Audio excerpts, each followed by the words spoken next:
है कि ये डॉक्टर एस जयशंकर की जो डिप्लोमेसी है इससे सीखे और ये जाने के किस तरीके से वॉर ऑफ नैरेटिव्स जीती जाती है। बहुत बड़ी पहले हम अपनी औकात तो डेवलप कर लेना। बातें मनवाना तो बड़ी दूर की बात है। हम अपनी औकात, हम खड़े कहाँ पे हैं, हम पॉलिटिकली कहाँ पे खड़े हैं, हम इस्टेब्लिशमेंट के लेवल पे कहाँ पे खड़े हैं, ब्यूरोक्रेसी। इमर्जिंग ग्रेटर इजराइल क्या है और इस वक्त सीरिया के क्या हालात हैं after 480 strikes of Israel on Syria. इस वक्त जो है बुखलाहट का शिकार हो गया है और बड़ी से बड़ी जो है गलती कर रहा है। अब खबरें हैं, इससे ये साबित हो रहा है कि बांग्लादेश का जो है बेड़ा गर्क होने में कुछ महीने नहीं कुछ ही दिन बाकी हैं, क्योंकि जो झुका नहीं वही विजेता कहलाया। भारत ने एक बार फिर अपनी कूटनीतिक ताकत का प्रदर्शन किया। हाल ही में काहिरा में आयोजित D8 समिट में तुर्की के राष्ट्रपति एर्दोगन ने पर उड़ते हुए देखा गया है, जिसके बाद मेघालय की पुलिस ने बीएसएफ को और बीएसएफ ने इंडियन एयरफोर्स को हाई अलर्ट कर दिया है। मैं कहती हूँ इस वक्त जितना शोर बांग्लादेश के इदारे और सियासतदान मचा रहे हैं, अगर पाकिस्तान के प्रधानमंत्री शहबाज शरीफ से मुलाकात की, लेकिन इस बार सबसे खास बात ये रही कि कश्मीर मुद्दे पर कोई चर्चा नहीं हुई। तुर्की दोस्तों कैसे आप सब, उम्मीद करते हैं आप सब बहुत अच्छे होंगे। दोस्तों आज का वीडियो काफी शानदार होने वाला है, इसलिए बिना स्किप किए पूरा वीडियो देखना। उम्मीद करते हैं आप लोगों को मेरा ये वीडियो पसंद आएगा। पसंद आए तो लाइक शेयर सब्सक्राइब कीजिए। दोस्तों इजराइल से न्यूज सामने आई कि हमारे भारत के फॉरेन मिनिस्टर, उनकी तारीफ करते हुए इजराइल के प्राइम मिनिस्टर बोला अगर किसी कंट्री के फॉरेन मिनिस्टर को कुछ सीखना है तो भारत के फॉरेन मिनिस्टर से सीखिए कि अपनी फॉरेन पॉलिसी को कैसे स्ट्रॉन्ग किया जाए। जैसे ही फॉरेन करेंसी स्ट्रॉन्ग का नाम आता है, अमेरिका से लेकर पाकिस्तान तक काफी टेंशन चल रही है, काफी आग लग रही है। अमेरिका को इसलिए आग लग रही है क्योंकि अमेरिका को यह चाहिए था कि भारत उसके इशारों पे नाचे, लेकिन भारत आज इस काबिल हो गया है कि भारत को किसी की जरूरत नहीं है। तो आज का वीडियो काफी शानदार होने वाला है। बहुत सारे आर्टिकल्स देखे होंगे, नहीं देखे तो मैं आपको दिखा देता हूं। अब इजराइल चाहता है कि ये डॉक्टर एस जयशंकर की जो डिप्लोमेसी है इससे सीखे और ये जाने के किस तरीके से वॉर ऑफ नैरेटिव्स जीती जाती है। बहुत बड़ी स्टेटमेंट है अपने आप में। ये बात इजराइल के जो एम्बेसडर हैं टू इंडिया, उन्होंने ये कही है कि इजराइल को देखिए भारत की डिप्लोमेसी से सीखना होगा, क्योंकि इजराइल के पास हथियारों की कमी नहीं है। इजराइल एक बहुत ज्यादा ताकतवर देश है, अपने आसपास के कंट्रीज को बुरी तरीके से मिलिटरीली इजराइल हरा सकता है। इजराइल का एक बहुत इंपॉर्टेंट रिलेशन भी है यूएसए के साथ। यूएस काफी बार कह चुका है कि यूएसए का number 1 ally, the most important country for the United states of America is Israel.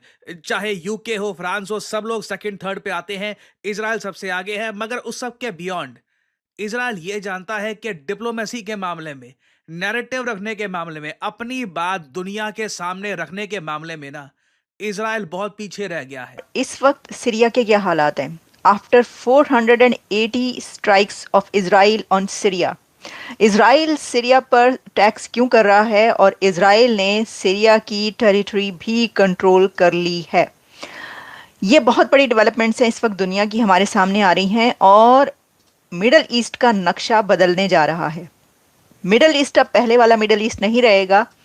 और ये जो बात कही जाती थी कि ग्रेटर इजराइल का एक ख्वाब है जो ख्वाब ही रहेगा, तो मुसलमान अब ये देख रहे हैं। मुसलमानों ये जान लो कि ग्रेटर इजराइल का ख्वाब सिर्फ ख्वाब नहीं रहा, बल्कि ये पूरा होने जा रहा है। ये जो इस वक्त हो रहा है, ये तारीख का हिस्सा बन रहा है। इसकी वजह यह है कि ये सिर्फ अभी की बात नहीं है। इजराइल ने मिडल ईस्ट में जितने भी उसके ओपोनेंट्स थे उनकी कमर तोड़ दी है। और ये स्टार्ट वहां से हुआ कि जब हमास ने हमला किया था इजराइल पर, और उसके बाद इजराइल ने फिर उसका एक्शन स्टार्ट हुआ इजराइल का। तब से लेकर अब तक हमास, हिजबुल्लाह, ईरान, ये जितने मुस्लिम कंट्रीज, हुतीस, उनके साथ जो जो ग्रुप्स भी शामिल हैं, उन सब की कमर तोड़ दी है इजराइल ने। और उनके बड़े से बड़ा लीडर इस वक्त मारा जा चुका है। प्रॉपरली प्रेजेंट नहीं कर पाए और इंडिया से इनको सीखना होगा कि प्रॉपरली अपना पक्ष दुनिया के सामने कैसे रखते हैं। नाउ अब यहाँ पे आप कहोगे इंडिया ने रिसेंटली क्या किया जो इजराइल ऐसी स्टेटमेंट्स दे रहा है कि भारत की डिप्लोमेसी से हमको सीखना होगा। आप खुद ही समझ सकते हैं।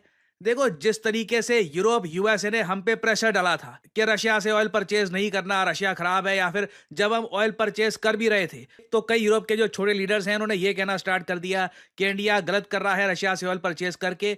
उस टाइम भारत के विदेश मंत्री ने जो बहुत इंपॉर्टेंट स्टेटमेंट दी थी वो मैटर करती है। इन्होंने ओपनली कह दिया था यूरोप को कि यूरोप को इस माइंडसेट से निकलना होगा कि तुम्हारी प्रॉब्लम दुनिया की प्रॉब्लम है, मगर दुनिया की प्रॉब्लम तुम्हारी प्रॉब्लम नहीं है। और सबसे ज्यादा यूनिक बात यह है कि जब ये स्टेटमेंट जयशंकर साहब ने दी ना, उसके बाद यूरोपियंस ने जेन्युइनली इसके बारे में सोचा और कई यूरोपियन लीडर्स ने एक्सेप्ट भी करी बात कि ये ठीक कह रहे हैं, ये हमारी सही आलोचना कर रहे हैं। आपको याद होगा जर्मनी के चांसलर ओलाफ शॉल्स, इन्होंने ओपनली ये कहा था कि ही हैज अ पॉइंट। पहले हम अपनी औकात तो डेवलप कर लेना, बातें मनवाना तो बड़ी दूर की बात है। हम अपनी औकात, हम खड़े कहाँ पे हैं, हम पॉलिटिकली कहाँ पे खड़े हैं, हम इस्टेब्लिशमेंट के लेवल पे कहाँ पे खड़े हैं, ब्यूरोक्रेसी पे कहाँ पे खड़े हैं, हमारा मुल्क किस हद तक नीचे जा चुका है। हमें हर तरह से इन्होंने लॉस दे दिया, सारे पूरे पाकिस्तान की ब्यूरोक्रेसी, ठीक है, बड़े बड़े लोगों ने मिलके, पॉलिटिशियन ने मिलके पूरे पाकिस्तान का बेड़ा गर्क कर दिया। खुदा का नाम मने, बस कर दें। पाकिस्तान इंडिया के बगैर चैंपियंस ट्रॉफी तो नहीं करवा सकता। तो इंडिया ने तो आना भी नहीं है ना। इंडिया ने आना नहीं है, लेकिन इंडियन बोर्ड ऑफ, आपने खुद कहा कि जय शाह आईसीसी का चेयरमैन है, तो इंडिया के बगैर वो पाकिस्तान में चैंपियंस ट्रॉफी होने देगा? कभी नहीं। इट्स इम्पॉसिबल ना। पाकिस्तान को खुद जो वो इनिशिएटिव ले सकते हैं वो लेना चाहिए। और ईरान इस वक्त तन्हा हो चुका है, ईरान आइसोलेटेड हो चुका है। इजराइल ने ईरान को आइसोलेट कर दिया है, ये अगर कहा जाए तो गलत नहीं होगा। ईरान को इस वक्त अपनी जिंदगी के, अपने रहने के, अपने कायम रहने के लाले पड़ चुके हैं। ईरान कैसे मुकाबला करेगा अब अल असद की हुकूमत के बगैर? देखिए, अल असद की हुकूमत यानी बशारुल असद की गवर्नमेंट के बाद जो वहां पर ताकतें आई हैं वो भी टेररिस्ट हैं, लेकिन इजराइल जो अब हमले कर रहा है तो उसका जवाब ये है कि उन टेररिस्टों के हाथ में वो हथियार ना जा सकें कि जो वहां पर मौजूद हैं। तो इजराइल ने जो 480 स्ट्राइक्स की हैं, 480 times in last 48 hours, can you imagine? 48 घंटों में 480 स्ट्राइक्स हुई हैं इजराइल की तरफ से। और उसमें जो ये स्ट्राइक्स की गई हैं, इसमें ये कहा गया है कि 480 attacks on Syria in the past 48 hours, destroying 15 naval vessel. So guys, आपको मेरा ये रिएक्शन वीडियो कैसा लगा? अगर अच्छा लगा है तो प्लीज़ सब्सक्राइब कीजिए, शेयर कीजिए, बेल आइकन ऑन कीजिए ताकि आपको आने वाली हर एक लेटेस्ट न्यूज़ आसान से मिल जाए। दोस्तों, इजराइल के प्राइम मिनिस्टर ने ये साबित कर दिया है कि भारत का डंका कहीं पे भी बज सकता है। दोस्तों, वैसे ही इजराइल के प्राइम मिनिस्टर ने बोला है, बहुत ही अच्छी बात बोली है।